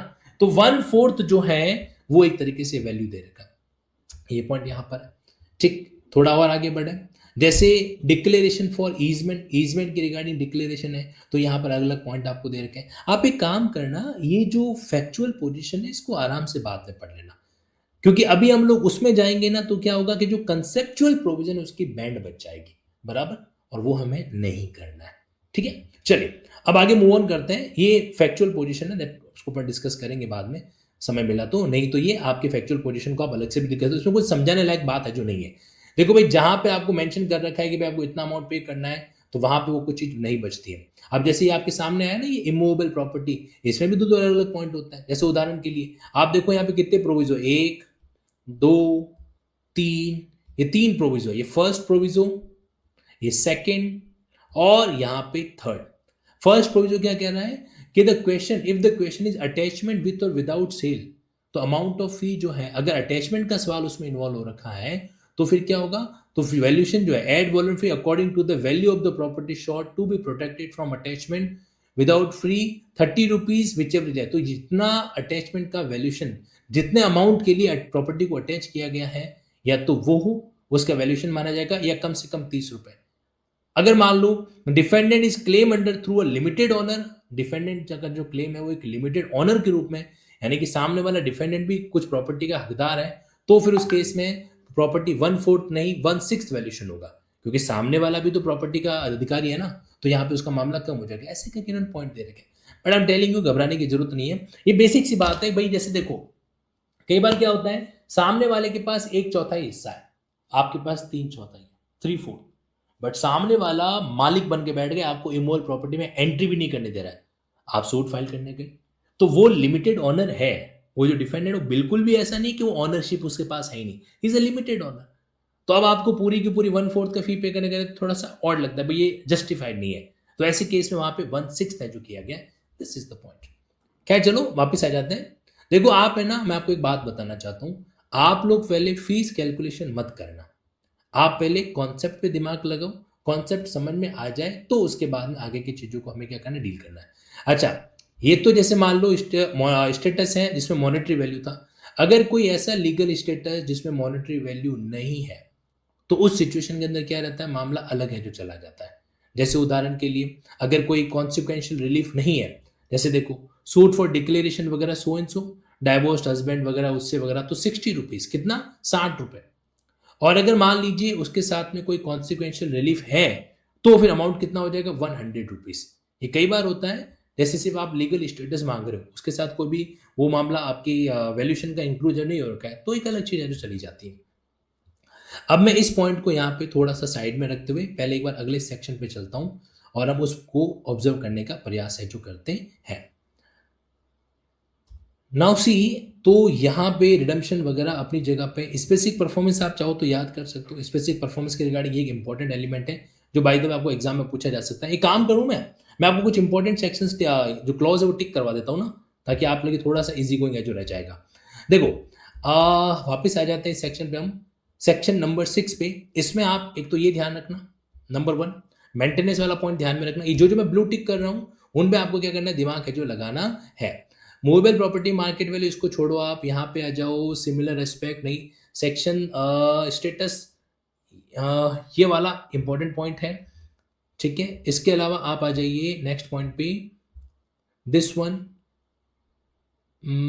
फॉर अकाउंट्स में कुछ खास बात है जो नहीं है यहाँ पे, ये भी इंपॉर्टेंट पॉइंट है, मतलब जहां पे लीगल स्टेटस में मॉनेटरी वैल्यू अटैच है जो नहीं हो रखी है। उसके बाद में आप आ जाइए यहाँ पे इन्फोर्समेंट ऑफ प्रियम्पशन। प्रियम्पशन के केस में कितना हो सकता है, तो यहाँ पे क्या लिखा हुआ है, जहां पे भी प्रियम्पशन का मामला हो according to value computed with the clause 13 of the land house. ये जो भी आपको मेंशन है, जो 13 के अंदर जो वैल्यूएशन दे रखा है वही तरीका यहाँ पर आपके बीच में एप्लीकेबल है जो होता है। मतलब उसमें क्या कर रखा है, उसमें ईयर वाइज चीजें आती है कि भाई लैंड जो है वो सेटलमेंट में पीरियड में कितना 30 साल से कम के लिए है तो फिर 20 टाइम्स, और अगर मान लो 30 साल के लिए ज्यादा के लिए है तो फिर 40 टाइम्स। ये तरीका जो दे रखा है, सेटलमेंट पीरियड होता है लैंड रेवेन्यू कोड के अंदर, तो उसके अकॉर्डिंग 30 साल से कम है तो 20 गुना, और 30 साल से ज्यादा है तो जो भी आपका इस तरीके से असेसमेंट होता है उसके अकॉर्डिंग 40 गुना। तो ये बात यहां पर लागू है जो हो रही है। इसमें एक ये चीज देख लेना, ये जो स्पेसिफिक परफॉर्मेंस है ये इंपॉर्टेंट है, ये एक इंपॉर्टेंट एस्पेक्ट है जो बनता है। लैंडलॉर्ड और टीनेंट के बीच में चूंकि सेपरेट लॉ बना हुआ है इसलिए जनरली इस कानून के चीजों को डील नहीं किया जाता है। फिर भी यहाँ पे इन्होंने कुछ मैटर्स दे रखे, in the following suit between landlord and टीनेंट, मकान मालिक और किराएदार के बीच में। तो यहाँ पे इन्होंने ध्यान रखना, वैल्यूएशन कितना होगा, according to the amount of rent of immovable property to which suit refer payable for the year, यानी कि साल भर का रेंट, वो उस केस के अंदर क्या होगा, डील जो किया जाएगा। बहुत इजी गोइंग है। लैंडलॉर्ड और टीनेंट के केस में अगर ये कोई भी इजेक्टमेंट का मामला आ जाए वगैरह तो सूट का वैल्यूएशन कितना करेंगे, 1 साल करेंगे। मैं आपको बताना चाहता हूं कि लैंडलॉर्ड और टीनेंट के डिस्प्यूट को सेपरेट लॉ के तहत गवर्न है जो किया जाता है, तो वो उसमें वैसे जनरली आते नहीं है। ओके, अब इन पॉइंट को छोड़ो, आप बाकी सब आ जाओ, सीधा आ जाइए आप यहाँ पे, कहां पे, सेक्शन नंबर 8 पे। ये है section number 8 C, inquiry as to valuation. Inquiry कौन करेगा भाई, बस आपको इतना याद रखना है। तो यहां पे क्या लिखा हुआ है, अगर कोर्ट कोई ओपिनियन हो कि subject matter of any suit has been wrongly valued, तो वहां पे कोर्ट क्या कर सकता है, वैल्यूएशन का रिवीजन कर सकता है और इसके लिए बकायदा इंक्वायरी करवा सकता है। होल्ड सच एन इंक्वायरी, कौन करवाएगा, कोर्ट है जो करवाएगा। For the purpose of inquiry under section 8, court में डेप्यूट और issue a commission to any suitable person to make such local other investigation. आपको याद है सिविल प्रोसीजर कोड का सेक्शन 75, वहां पे बकायदा प्रोविजन आपके बीच में आता है सेक्शन 75 कि आप क्या कर सकते हो, कमीशन जारी कर सकते हो, और उस कमीशन में एक कमीशन आपके लोकल और अदर इन्वेस्टिगेशन का भी है। तो सेक्शन 8 के पर्पस के लिए सेक्शन 9 में इन्वेस्टिगेशन भी करवाया जा सकता है। ये एक पॉइंट यहां से क्या होता है, रिलेवेंट है जो होता है। ओके, मैं देख पा रहा हूं कि कई जो है हमारे होनहार विद्यार्थी वो निद्रा के अंदर चले गए। जाग जाओ, हेलो आपसे कह रहा हूं मैं, हाँ बिल्कुल। देखो, कोर्ट फी एक्ट मैं जानता हूं बेचारा एक्सेप्शनल कानून रोज रोज नहीं आता है, बट फिर भी थोड़ा प्रयास करो इस चीज को उसमें मैं डील करने का, और ये अच्छा कानून है। और मैं आपको बता रहा हूं ये आपको नंबर दे के जा सकता है, समझ रहे हो रमेश लाल जी, वेरी गुड। चलो भाई, तो 8 और 9, अच्छा देखो है क्या, कोर्ट को लगा नहीं मामला बैठा, कोर्ट इंक्वायरी करा लो, वैल्यूएशन पता करना है, इन्वेस्टिगेशन करा लो, बहुत इजी गोइंग पार्ट इसके अंदर, ठीक है। इसलिए हमें घबराना नहीं है। देखो मेरी बात सुनो, मैं ये नहीं कह रहा हूं कि आप सारे के सारे कानून को एकदम खा जाओ पी जाओ ना, लेकिन जो कॉन्सेप्चुअल बातें उनको समझ लेते हैं, बाकी जो होना वो होता रहेगा, है जी। चलो, तो अब यहां पर आपके बीच में वापस ले आता हूं मैं इस कानून को। सेक्शन नंबर 8 और 9 हम लोग एक तरीके से डन कर चुके हैं, अब उसके आगे की ओर हम बढ़ते हैं। सी, सेक्शन नंबर 10 में क्या है, power of person making inquiry. अब जो बंदा इंक्वायरी कर रहा है ना उसके पास क्या पावर है, तो मैं आपको बताना चाहता हूं उसके पास वही पावर है जो सीपीसी के कोर्ट के पास होती है। ये सारी पावर्स दे रखी है। कि वो किसी की अटेंडेंस एश्योर कर सकता है, कोई भी डॉक्यूमेंट अपने सामने प्रोड्यूस करा सकता है, फर्दर कमीशन इश्यू कर सकता है विटनेस के लिए, या टेकिंग एविडेंस वगैरह। तो जो इंक्वायरी करते समय कोर्ट के पास में वही पावर है जो सारी कोर्ट के नॉर्मल कोर्ट के पास होती है। That's all. और बाकायदा इसकी प्रोसीडिंग को जुडिशियल प्रोसीडिंग समझा जाएगा। और इसका मतलब क्या हुआ? इसका मतलब ये हुआ कि अगर किसी व्यक्ति ने इस तरीके से झूठे एविडेंस दिए तो false evidence in judicial proceeding समझा जाएगा। वो मेन प्रॉफिट की कैटेगरी के अंदर है जो आ जाता है। लेकिन ये एक स्पेशल प्रोविजन है, इतना वर्ती वाला पॉइंट नहीं है, तो बेटर है कि आप इसको इग्नोर करें। फिर भी आप पढ़ना चाहो तो इसको थोड़ा टाइम निकाल के अलग से पढ़ सकते हो। अब यहां पर है ना, आप आ जाओ सीधा का सीधा इस पॉइंट पे, सेक्शन 14 के अंदर decision of the question as to valuation. जैसे वैल्यूएशन कराने केस में डिसीजन जो किसका फाइनल है जो माना जाएगा, तो देखो ध्यान रखना, जो भी आपके इस पर्पस के लिए वैल्यूएशन का क्वेश्चन आता है प्लांट के ऊपर मेमोरेंडम, वो क्या है, कोर्ट के द्वारा फाइनल किया जाएगा। और कोर्ट ने एक बार कह दिया तो वो डिसीजन फिर फाइनल है। कोर्ट ने बोल दिया कि ये डिसीजन है तो वो डिसीजन एक तरीके से फाइनल रहेगा। हालांकि अगर आप माना उसको चैलेंज करना चाहो तो रिवीजन के माध्यम से कर सकते हो। ये पॉइंट हमारा ऑलरेडी आ चुका है। अब देखो मेन सवाल आता है, क्या ऐसा पॉसिबल है कि जो आपने फी पे कर रखी हो उसको वापस रिफंड है जो किया जाए? देखो, एक तो हमने वहां पे पढ़ा था सेटलमेंट वाला पॉइंट, एक ये पढ़ो, अगर इन अपील और plan which has been rejected by the lower court on any of the ground, जो कि आपको सीपीसी में दे रखे हैं, order 7 rule 11 rejection of plan, तो is order to be received as if suit is remand in appeal on any of the ground, जो कि आपको ऑर्डर आपके 41 रूल 23 में दे रखे हैं, to the same court for a second decision by the lower court. अगर मान लो कि आपके जो ट्रायल कोर्ट है उसने मामले को रिजेक्ट कर देगा, बंदा अपील में गया और अपीलेंट कोर्ट ने वापस उस केस को भेजा ट्रायल कोर्ट को रिकंसिडर करने के लिए, appellate court shall grant to the appellant a certificate authorising him to receive back from the collector the full amount of fee paid on memorandum appeal. देखो आप समझो, अपील देखो, एक तो गलती किसकी, ट्रायल कोर्ट की। आप अपील में गए, अपीलेंट कोर्ट ने ट्रायल कोर्ट को आदेश दिया कि इनका केस रिकंसिडर किया जाए। अब आप अपीलेंट कोर्ट में क्यों गए थे? ट्रायल कोर्ट की गलती के कारण। ट्रायल कोर्ट की गलती के कारण अपीलेंट कोर्ट में गए, वहां पे अपीलेंट कोर्ट की फी पे करी और फिर आप ट्रायल कोर्ट के पास वापस जा रहे हो, तो आपके साथ तो गलत हुआ है ना। आप अपील में गए किसी और व्यक्ति की गलती के लिए थे, तो इसीलिए कहा जाता है कि आप अपना फी पूरा वापस ले लीजिए। ये अपने आप में इक्विटी का सिद्धांत है। ओके, इसमें आपको order 7 rule 11, order 41 rule 3, rule 23, इनका रोल है जो आपको देखने को मिलता है। और बहुत लॉजिकल बात है जी, नहीं समझ में आई? चलो मैं आपको वापस समझाता हूं। देखो, ये है आपका ट्रायल कोर्ट। जब आपने ट्रायल कोर्ट में सूट फाइल किया, प्लान फाइल कर दी, सब कुछ आपने डन कर दिया, ठीक है, तो फिर जो सामने वाला डिफेंडेंट था उसने ऑर्डर 7 रूल 11 के तहत एक एप्लीकेशन लगाई, ठीक है, उसको बोलते हैं रिजेक्शन ऑफ प्लांट, प्लांट को रिजेक्ट करना। अब ट्रायल कोर्ट ने क्या कर दिया, रिजेक्ट कर दिया आपके प्लांट को, तो आपकी तो दोनों तरफ से बैंड बच गई। फिर आप इस रिजेक्शन ऑर्डर के खिलाफ गए चैलेंज करने के लिए अपीलेंट कोर्ट के पास। आपने क्या कहे, अपीलेंट कोर्ट जो था उसके पास उसको चैलेंज करने के लिए गए, ठीक। अपीलेंट कोर्ट ने इसको डायरेक्शन दिया ट्रायल कोर्ट को कि ये केस वापस रिमांड किया और बोला कि इसको सुनिए। तो अब अपीलेंट कोर्ट में आपने मान लीजिए 3,000 रुपये फाइल अपीलेंट कोर्ट की फीस पे की आपने, 3,000 रुपये, तो अपीलेंट कोर्ट आपको एक सर्टिफिकेट भी देगा। कोर्ट कहेगा ये लो सर्टिफिकेट, आप क्या करना, कलेक्टर के पास जाना, कलेक्टर आपको आपके 3,000 रुपये वापस दे देगा। क्यों? इसमें आपकी कोई गलती नहीं थी। That's all.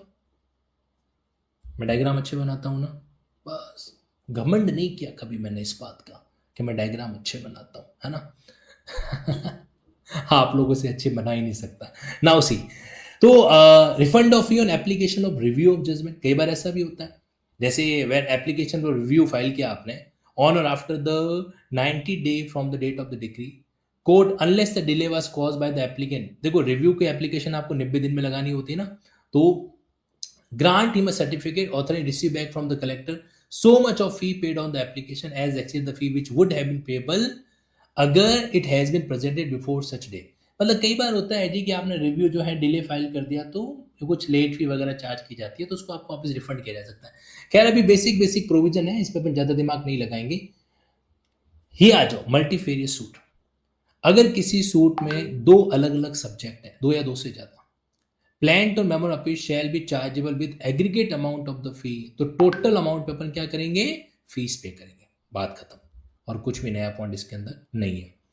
कंप्लेनेंट का अगर मान लीजिए व्हेन द फर्स्ट और ओनली एग्जामिनेशन ऑफ पर्सन वो complain the offence of wrongful confinement, wrongful restaurant या ऐसा कोई भी offence other than offence for which police officer may arrest without warrant, तो पुलिस जहां पे बिना वारंट के अरेस्ट कर सकते उनको छोड़ के, who has not already presented a petition on which a fee has been levied is reduced to writing under the provision of so and so, complainant shall pay a fee of 10 rupees, 10 रुपए, unless the court think fit to remit such payment वगैरह।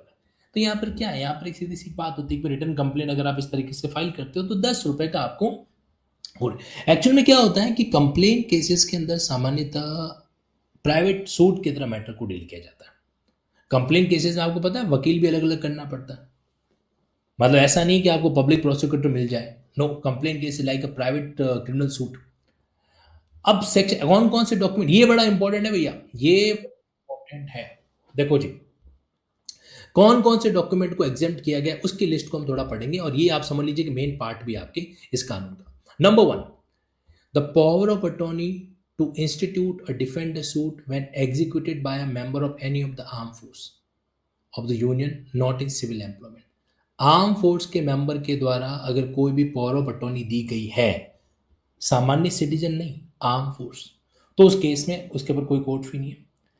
अगर मान लीजिए किसी भी document के certified copies के लिए आपने एप्लीकेशन लगाई है in the course of criminal proceeding presented by और on behalf of state government, राज्य सरकार के द्वारा सर्टिफाइड कॉपी मांगी गई है डॉक्यूमेंट की, कोई कोर्ट फी नहीं लगेगी, ठीक है। Written statement called for by the court after the first hearing of the suit, अगर मान लीजिए कोर्ट के द्वारा रिटन स्टेटमेंट कॉल किया गया फर्स्ट हियरिंग के बाद में, तो उस पर ये इंपॉर्टेंट पॉइंट है, written statement called for by the court after the first hearing of the suit, written statement पे कोई कोर्ट फी नहीं लगेगा, ठीक है। प्लांट पे लगता है, सीधी सी बात है, डिफेंडेंट क्यों पे करें।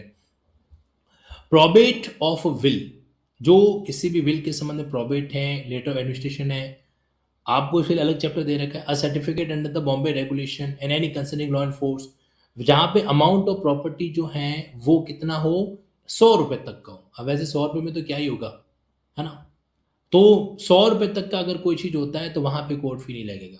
100 रुपए से ज्यादा है तो यस। एप्लीकेशन और पिटिशन टू कलेक्टर और अदर सेटलमेंट, लैंड रेवेन्यू का जहां पे भी इस तरीके से सेटलमेंट वगैरह किया जाता है, तो उस केस में जो आप एप्लीकेशन लगाते हो वहां पर भी आपके क्या नहीं होगा, कोई कोर्ट फी नहीं लगेगा।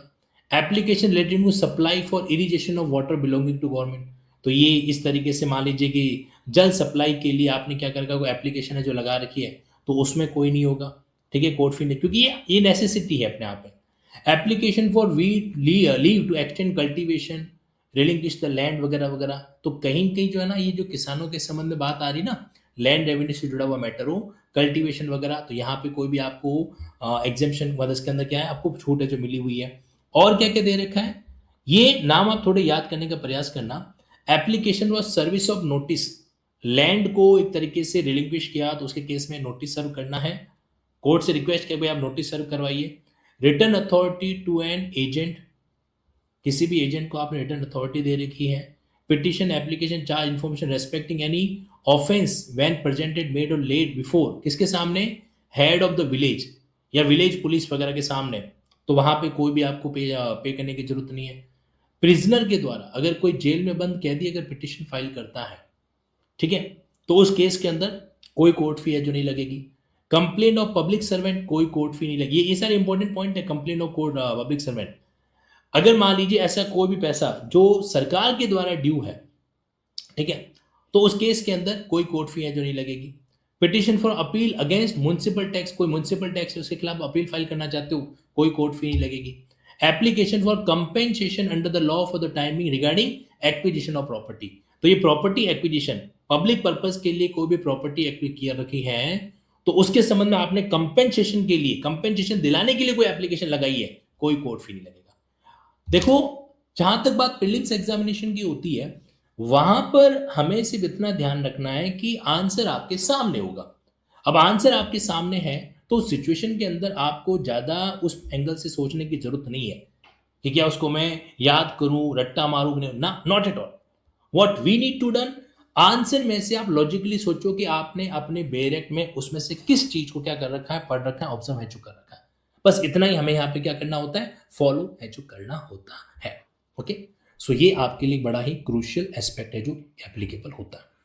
देखो, मैं आप लोगों को बधाई देना चाहता हूँ। पूछो किस बात की? वो इस बात की कि आप इस कोर्ट फी कानून का 70% अहम पार्ट डन कर चुके हो, जहां से एग्जामिनर क्या करता है, खुरेद खुरेद के सवाल पूछता है। वो मेन पार्ट आपके सामने यहां पर था। अब जो बातें आपके बीच में आने वाली ना, उनको हमें थोड़ा सा स्पीड अप के मामले से डन कर भी लेंगे ना तो कोई खास फर्क नहीं पड़ेगा। जैसे मैं आपको इंडेक्स पे लेके चलता हूं। अब ये जो प्रोविजन है प्रोबेट वाला, जैसे प्रोबेट के केस में, लेटर ऑफ एडमिनिस्ट्रेशन के केस में वगैरह वगैरह, तो यहां पर क्या है, कुछ इनको रिलीफ दे रखा है। ठीक, तो ये जो आपका सेक्शन 21 से लेकर ये स्पेसिफिकली प्रोबेट के केसेस में लागू होता है। प्रोबेट क्या होता है मैं आपको शॉर्टकट में बता देता हूं कि मतलब कुछ मामलों के अंदर जो है, जैसे विल का सर्टिफिकेशन वगैरह करना है कि भाई कोई वसीयत है वो जेन्युइन है तो कोर्ट सर्टिफाई करता है, that certificate is basically kind of probate. ठीक, इसमें जो सेक्शन मेरे को सबसे अच्छा लगता है वो मैं आपको बता देता हूं, और वो सेक्शन है आपका 31। ठीक है, 31 इसलिए जहां पर आपको पता चलेगा कि पूरा का पूरा कानून जो है ना वो इनके केस में एप्लीकेबल होता ही नहीं है। चलिए लेके चलता हूं मैं आपको वहां पे। सीधा आ जाइए सेक्शन नंबर 31 पे। देखो, nothing in section 4 and 40 shall apply to probate or letter of administration। ये जो आपने सेक्शन 4 से लेकर 40 तक कोई भी सेगमेंट पढ़ा, वो क्या नहीं होगा, वो एप्लीकेबल नहीं होगा किसके ऊपर, प्रोबेट और लेटर ऑफ एडमिनिस्ट्रेशन। अब ये बात एप्लीकेबल नहीं होगी तो बाकी जितनी भी बातें कह रखी ना, वो इन्होंने एडमिनिस्ट्रेशन के पॉइंट ऑफ व्यू से, रेवेन्यू के मैटर्स को लेकर जो सेगमेंट एप्लीकेबल होते हैं वहां पे होता है। अब ये रामायण अगर हम जबरदस्ती पढ़ने बैठ जाते हैं ना तो उल्टा हमारे लिए नुकसानदायक हो जाता है।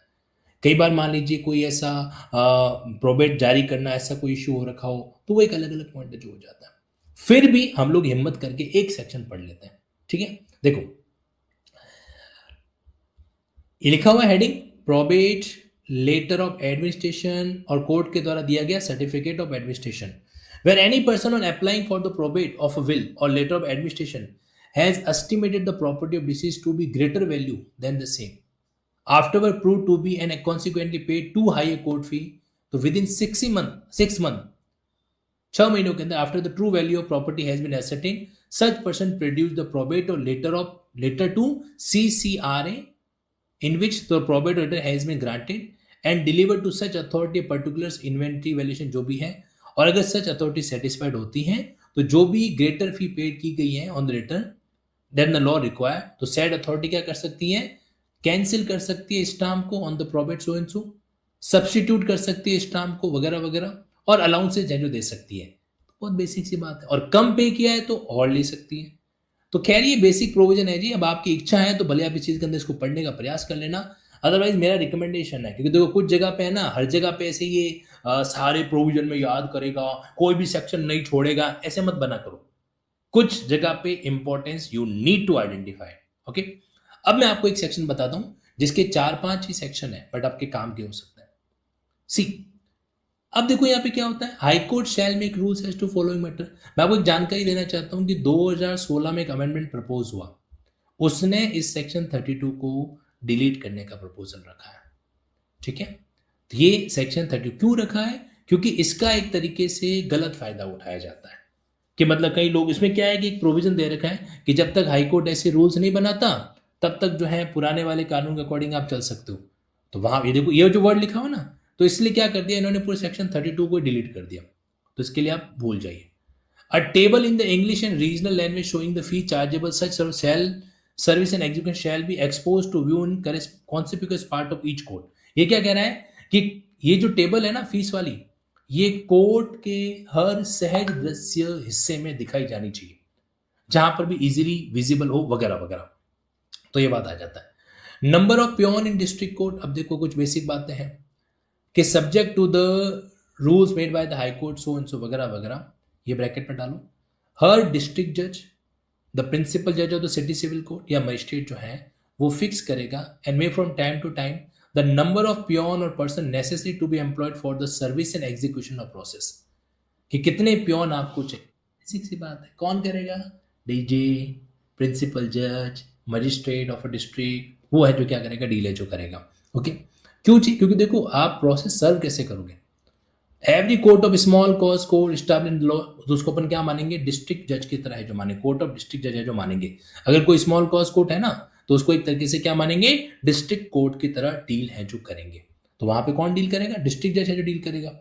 ठीक है, तो एक तरीके उसको सॉरी उसको अपन सबॉर्डिनेट मानेंगे, और सबॉर्डिनेट मानते हैं तो वहां को जो चीज है उसके अकॉर्डिंग चीजों को डील है जो किया जाएगा। ध्यान रखना, small cause court will be subordinate to the court of district जज।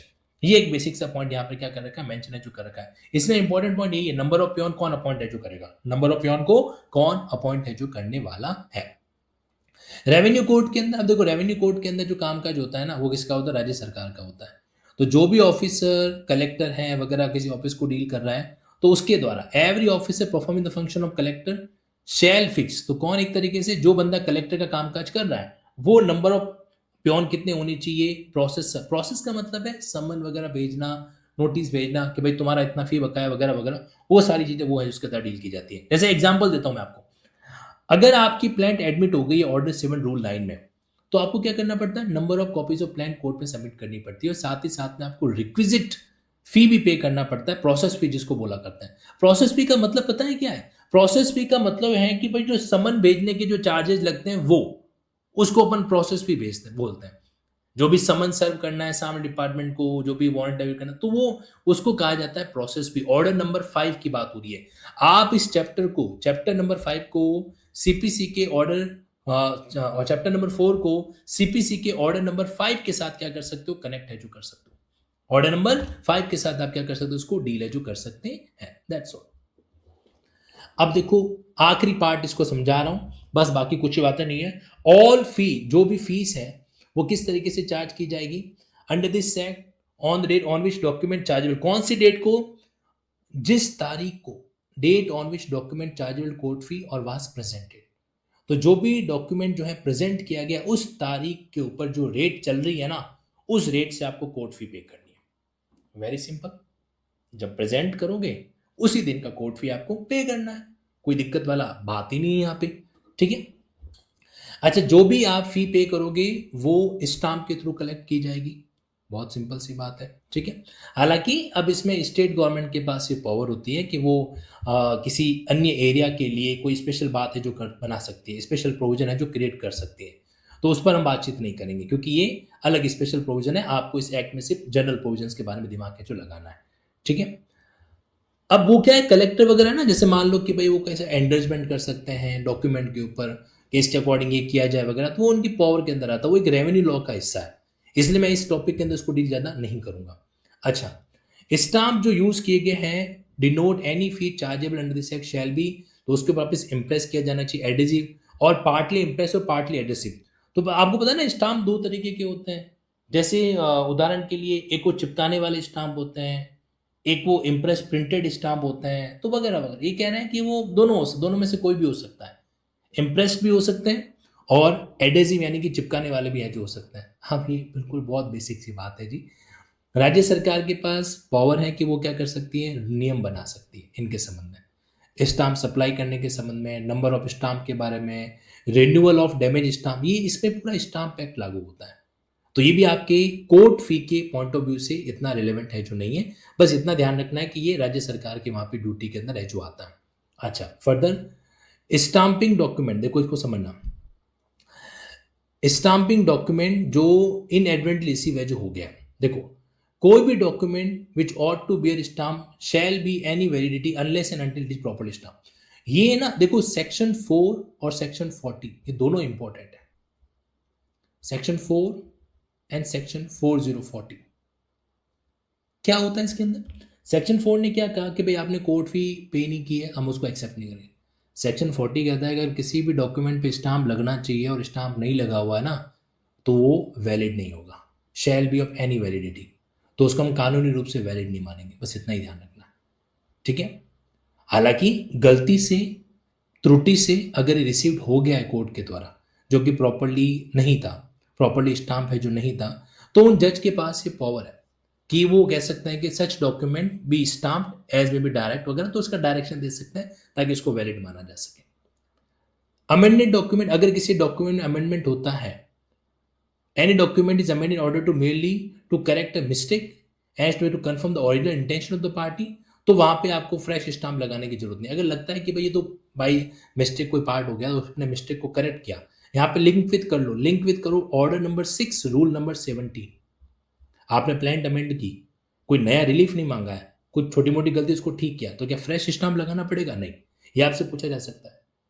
After due amendment whether we need to go it for fresh stamp, the answer is no. Okay, कोई भी डॉक्यूमेंट जिसमें स्टाम्प की जरूरत है शैल बी फाइल्ड और acted upon any proceeding in any court until the stamp has been cancelled. मतलब क्या होता है, जो स्टाम्प पेश करे उस स्टाम्प को वापस ऐसे डायगोनल करके क्रॉस किया जाता है ताकि कोई इसको वापस यूज ना करे। ठीक, तो ये बेसिक सी बात है। तो जब तक वो क्रॉस लाइन नहीं आती ना, तब तक वो स्टाम्प बना हुआ रहता है। इसलिए क्या लिखा गया है कि जब तक क्रॉस नहीं किया जाता तब तक जो है उसको अपन आगे प्रोसीडिंग में पार्ट नहीं मानेंगे। ये बेसिक सी बातें थी। अब मैं आपको वापस कहना चाह रहा हूं, ये पार्ट जो है, ये जो कानून जो है, ये दिखने में ऐसा लग सकता है कि यार बहुत ही खतरनाक टाइप का, बट ऐसा है नहीं। मैं आपको फिर से इंडेक्स की तरफ लेके चलता हूँ। आप वापस आ जाओ इंडेक्स पे। इंडेक्स में आपको क्या करना है, सिंपली इस चीज को ऑब्जर्व है जो करना है। हमारे पास डेफिनेशन में कोई बड़ी बात है जो नहीं थी। आप चैप्टर नंबर 2 को दिमाग में रखो, साथ ही साथ में आपके चैप्टर नंबर 4 को आप चाहो तो गोली मारो, या ज़्यादा से ज़्यादा पढ़ना है तो आप इसके आखिरी सेक्शन को पढ़ लेना, जिसमें कह रहा है कि प्रोबेट वगैरह के बाद सेक्शन 4 से 40 लागू ही नहीं होते, तो बात ही खत्म हो गई। ठीक है, एक आप इसको पढ़ सकते हैं सेक्शन 29 को, 29 को, 31 को, और साथ ज़्यादा से ज़्यादा है तो आपके केस में 21 और 22 को। हाई फी पे कर रखी है तो वापस आपको रिवर्ट कर दिया जाएगा, कम फी पे कर रखी है तो आपसे वसूल कर दिया जाएगा, दैट्स ऑल, और कुछ भी नहीं है। ठीक है, प्रोसेस फी के बारे में हम लोगों ने समझ लिया। प्रोसेस फी बोले तो आपके सीपीसी का आप उसको ऑर्डर 5 है जो कह सकते हो, आप इसको लिंक कर सकते हैं civil procedure code, civil procedure code order number 5 या ऑर्डर नंबर 7 का रूल नंबर 9, वहां पर आपको देखने को मिल जाएगा ये पॉइंट। Okay, that's all. और बाकी मिसक्लेनियस के अंदर मैंने आपको बता ही रखा है। मोड में भी अपन ने सारे पॉइंट जो जो रिलेवेंट थे कि अमेंडेड डॉक्यूमेंट पे कोई स्टाम्प भी वापस नहीं लगेगा, जब तक कैंसिल नहीं करेंगे तो उसको यूज नहीं किया जाएगा। सेक्शन 40 वेरी इंपॉर्टेंट, स्टाम्प जो है आपने अगर नहीं लगा रखे हैं तो फिर आगे उसको अपन रिकवर नहीं करेंगे, उसको वैलिड है जो नहीं मानेंगे। बस ये चीज हमारे क्या होती है, रिलेवेंट है जो होती है, एप्लीकेबल है जो होती है। ओके जी, दैट्स ऑल। इसी पॉइंट को आपको क्या करना है, इस वे में ऑब्जर्व है जो करना है। तो अब इस पार्ट के अंदर आप इसके बियॉन्ड अगर कुछ नहीं पढ़ते हो तो भी कुछ खास बात नहीं है। अब रही बात स्केड्यूल 1 और स्केड्यूल 2 को, आखिरी 2 मिनट देखो। अब ये जो पीछे स्केड्यूल दे रखे ना, मेरा ये सजेशन है आप लोगों से कि आप उसको ज़्यादा याद करने का, रट्टा मारने का प्रयास मत करो, क्योंकि वो होगा नहीं, क्योंकि वो होगा नहीं। ठीक है, अब इसमें से अब देखो इतना याद रख लेना कि भाई स्केड्यूल 1 जो है वो ऐड वॉल्यूम, ऐड वॉल्यूम का मतलब होता है परसेंटेज बेस या ऐसा कोई फिगर जो वैल्यू के साथ साथ बढ़ता है। जैसे लिख दिया गया कि 2 रुपए पर 1000, तो 10,000 का सूट वैल्यूशन है, तो ये 2 × 10 यानी कि 20 हो गया। तो 10,000 पे कितना हो गया, ये 20 रुपए बढ़ता जा रहा है। तो जो वैल्यू के साथ बढ़ता जा रहा है उसको बोला जाता है ऐड वैल्यू, वैल्यू के अकॉर्डिंग। और एक होता है फिक्स पे, उसमें चाहे कितना भी वैल्यूशन हो वो एक फिक्स लगता है। ठीक है, तो ये इतनी बहुत सारी बातें हैं और मैं आपको सजेस्ट नहीं करूंगा कि आप इनको लर्न करने, एग्जाम पॉइंट ऑफ व्यू से लर्न करने का प्रयास करो, क्योंकि सीधी सी बात है, याद होगा नहीं। ठीक है, याद होगा नहीं। फिर भी आप ट्राई करना चाहते हो तो मेरी तरफ से कोई ऐतराज वाला बात हो नहीं सकता, मेरे ऐतराज से कोई फर्क भी नहीं पड़ेगा। That's only I want to convey to all of you. So thank you so much. मैं उम्मीद करता हूं कि कहीं न कहीं ये जो कोर्ट फी कानून है उसने आपके मस्तिष्क के टेंशन को, दर्द को थोड़ा कम किया होगा, ऐसा मुझे विश्वास है। That's all for today. So take care, tata, bye bye. जरूरत पड़ने पर फिर मुलाकात होती रहेगी। गुजरात के जुडिशरी के रिगार्डिंग मॉक टेस्ट अवेलेबल है लिंकिंग ऐप पर। आप इसके रिगार्डिंग कोई भी डिस्कशन जो है वो टीम से 9887746465 इस नंबर पे कर सकते हैं। Thank you. इसका पीडीएफ मैंने आपको शेयर कर दिया है लिंकिंग ऐप पर, आप उसको आसानी से डाउनलोड भी कर सकते हो। ठीक है? इसका प्लेन वर्ज़न मैंने linking laws Tansukh sir Telegram group में शेयर कर रखा है और इसी ऐप के अंदर मैंने पीडीएफ भी अपलोड कर दिया, उसको भी वहाँ से डाउनलोड है जो कर सकते हैं।